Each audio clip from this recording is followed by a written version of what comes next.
Good morning, student. I'm Basir Khan from Suraj School, Rewari, PGT Accountancy. Yes, dear student, today we are discussing our next chapter, chapter 5th, retirement और death of partner. Yes, dear student, अभी तक हम लोगों ने बेटा 4 chapter complete कर लिए हैं 12th क्लास में. अभी जो नेक्स्ट चैप्टर है हमारा चैप्टर है रिटायरमेंट और डेथ ऑफ पार्टनर. आज हम इसी चैप्टर के बारे में डिस्कशन करने वाले हैं. तो guys please pay attention and check how to start chapter 5th retirement of partner. Yes dear student, thank you बेटा. चलिए करते हैं स्टार्ट. चलिए बेटा स्टार्ट कर लेते हैं एक बार.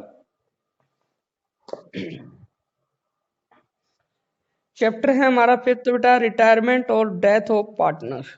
तो चलिए बेटा आपको मैं अभी बता देता हूँ. नेक्स्ट जो अपना रिकॉन्स्टिट्यूशन है बेटा उसमें नेक्स्ट केस आपका रिटायरमेंट और डेथ होता है. तो रिटायरमेंट और डेथ क्या है बेटा, एक बार आप सारे बच्चे जान लीजिए बेटा रिटायरमेंट और डेथ क्या है. सबसे पहले मैं आपको बात बताना चाहूंगा बेटा रिटायरमेंट ऑफ पार्टनर है क्या. Every partner has a right to taking retirement from the firm after given written notice. बेटा एक बार माइक क्लोज कर दें, एक भी बच्चे का माइक ऑन नहीं होना चाहिए. Every partner has a right to taking retirement from the firm after giving written notice. देखिए बेटा कोई भी पार्टनर है वो बिजनेस को छोड़ सकता है, फर्म से रिटायरमेंट ले सकता है after giving return notice. Return notice देने के बाद वो फर्म से रिटायरमेंट ले सकता है बेटा. तो यहाँ पे बेटा रिटायरमेंट के टाइम हमारे सामने कौन कौन सी प्रॉब्लम आने वाली है आप सभी बच्चों ने बेटा ध्यान से इनको देखना है. देखिए बेटा जब भी कोई पार्टनर फर्म से रिटायरमेंट लेता है तो उसको बिजनेस से क्या क्या लेने का राइट है, उसको क्या क्या मिलेगा रिटायरमेंट के टाइम. तो सबसे पहले अगर हम बात करें बेटा उसको क्या क्या मिलने वाला है, तो जो आपके अकुमुलेटेड प्रॉफिट होते हैं लाइक जर्नल रिजर्व,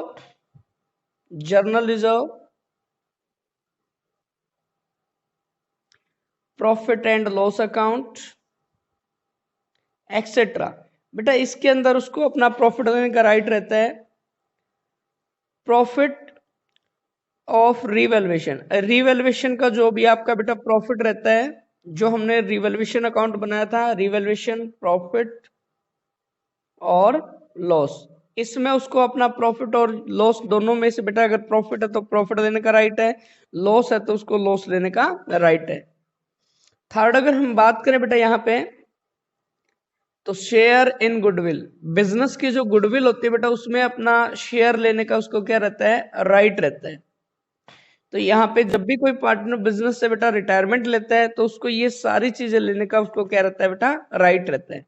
अभी हम बात करेंगे कि जब कोई पार्टनर बिजनेस से रिटायरमेंट लेता है तो हमारे सामने कौन कौन सी प्रॉब्लम आती है, कौन कौन सी प्रॉब्लम हमें फेस करनी पड़ती है. तो यहाँ पे एक बच्चा जिसका माइक ओपन है बेटा उसने बहुत ज्यादा डिस्टरबेंस क्रिएट कर रखी है. ओमान साहब का तो नहीं है.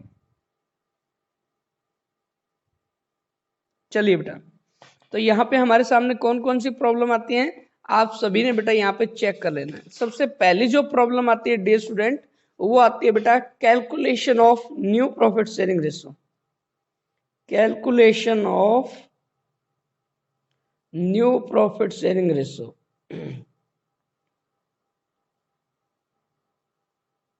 सबसे पहली प्रॉब्लम डियर स्टूडेंट हमारे सामने ये रहती है कि हमें न्यू प्रॉफिट शेयरिंग रेशो जो है कैलकुलेट करना होता है.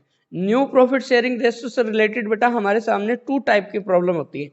तो फर्स्ट टाइप की जो प्रॉब्लम है वो क्या बेटा, देखिए हमारे सामने पहली जो प्रॉब्लम आती है न्यू रेशो की वो क्या होती है. देखिए सारे बच्चे सबसे पहले देखिए बेटा मान लीजिए हमारे बिजनेस में 3 पार्टनर है ए बी एंड सी और रेशो बेटा 3:1 गिवन है. तो न्यू रेशो आपको फाइंड करना है. इफ ए रिटायर तो आपको बेटा न्यू रेशो बताना है. तो न्यू रेशो देखिए मेरे डियर स्टूडेंट 2 बातें होती हैं. जब कोई पार्टनर फर्म से रिटायरमेंट लेता है उस टाइम बेटा उसके शेयर के बारे में अगर कोई इन्फॉर्मेशन नहीं गिवन है, सिर्फ सिंपल यही गिवन है ABC partner if A retire find the new ratio B and C. तो यहाँ पे देखिए बेटा ये वाला कैंसिल हो जाएगा. New ratio of B and C, और बी और सी का न्यू रेशो बेटा यहाँ पे 2:1 हो जाएगा। नेक्स्ट हम बात करें बेटा इफ बी रिटायर, इसी क्वेश्चन में मान लीजिए बेटा इफ बी रिटायर, अगर यहां से बी रिटायर हो रहा है बेटा, तो आपको न्यू रेशो बताना है ए और सी का, new ratio of A and C. तो ए और सी का बेटा यहाँ पे हो जाएगा 3:1, 3:1। मान लीजिए बेटा सी रिटायर हो जाता है, तो आपका जो न्यू रेशो होगा, new ratio of A and B, A और बी का जो हो जाएगा बेटा न्यू रेशो 3:2 हो जाएगा। ये पहला केस है बेटा जब कोई पार्टनर रिटायरमेंट लेता है और रिटायरमेंट के टाइम बेटा जो रिटायरिंग पार्टनर उसके शेयर के बारे में कोई इंफॉर्मेशन हमारे पास नहीं होता है, तो हम लोग इस तरीके से न्यू रेशो निकालेंगे। जो चला जाएगा बेटा उसका कैंसिल हो जाएगा, और जो बचेगा वो रिमेनिंग जो है वो हमारे रिमेनिंग पार्टनर का शेयर हो जाएगा न्यू बेटा। चलिए पहला सिचुएशन आपका। अभी हम बेटा जो इसका सेकंड सिचुएशन है उसके बारे में हम बात करने वाले हैं। देखिए मेरे बच्चों, सेकंड सिचुएशन में क्या होता है, सबसे पहले देखिए एक एग्जांपल ले लेते हैं हम लोग यहाँ पे। A B and C are partner sharing profit in the ratio of 3:1। If C retire, if C retire, अगर मान लीजिए सी यहाँ पे क्या हो जाता है बेटा रिटायरमेंट ले लेता है बिजनेस से, और यहाँ पे कुछ इंफॉर्मेशन गिवन है। क्या इंफॉर्मेशन गिवन है, C's share, C's share taken by A and B in the ratio of 1:1। C जो पार्टनर वो रिटायर हो गया बेटा, और उसका शेयर ए और बी ने इक्वल इक्वल लिया है यहाँ पे। तो आप बेटा न्यू रेशो कैसे फाइंड करेंगे, बिल्कुल सिंपल है मेरे बच्चों, स्टेप बाय स्टेप हम लोग देखते हैं। यहाँ पे देखिए सारे बच्चे बेटा, सबसे पहले क्या करेंगे हम लोग यहाँ पे, old ratio of A B and C, A B C का रेशो बेटा 3:1 गिवन है। यहाँ पे मैंने अभी बताया बेटा सी रिटायर, सी बिजनेस से क्या हो गया रिटायर हो गया। अब सी का शेयर ए और बी ने इक्वल लिया है, तो ये देखिए बेटा C's share will get, C share will get, C के शेयर को बेटा गेट करेंगे कौन, ए एंड बी। बेटा ये समझ कम आ रहा है कि कौन बच्चा, मैंने बोला बेटा आपका माइक जो है ऑन उसको क्लोज करें एक बार आप।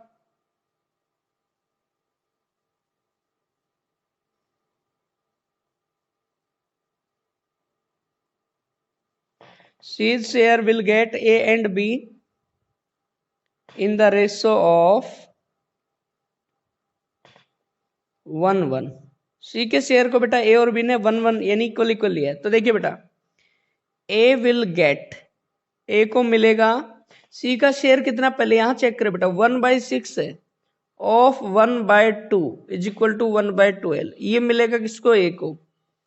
बी विल गेट, बी को मिलने वाला बेटा 1/6 ऑफ 1/2 इज इक्वल टू 1/12।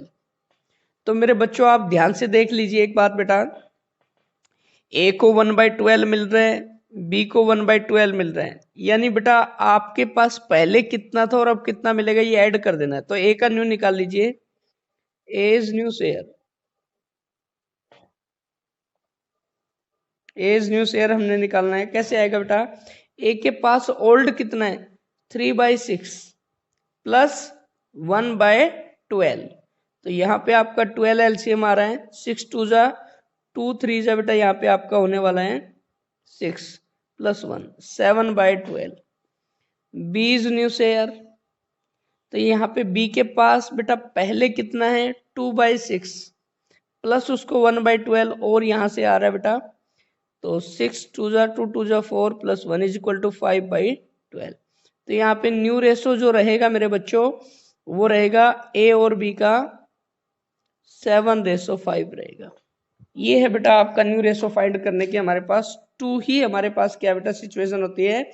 जब पहले वाले केस में क्या बताया, जब आपके सामने कोई इन्फॉर्मेशन नहीं होता, सिर्फ ये पता होता है कि आपका ए रिटायर हो रहा है, बी रिटायर हो रहा है, ए रिटायर होने के बाद जो रिमेनिंग शेयर बेटा बी और सी का बचेगा वो हो जाएगा, बी हो जाएगा तो ए और सी का जो बचा हुआ शेयर है वो हो जाएगा, सी के जाने के बाद ए और बी का जो बेटा ए और बी का गिवन है वही हो जाएगा।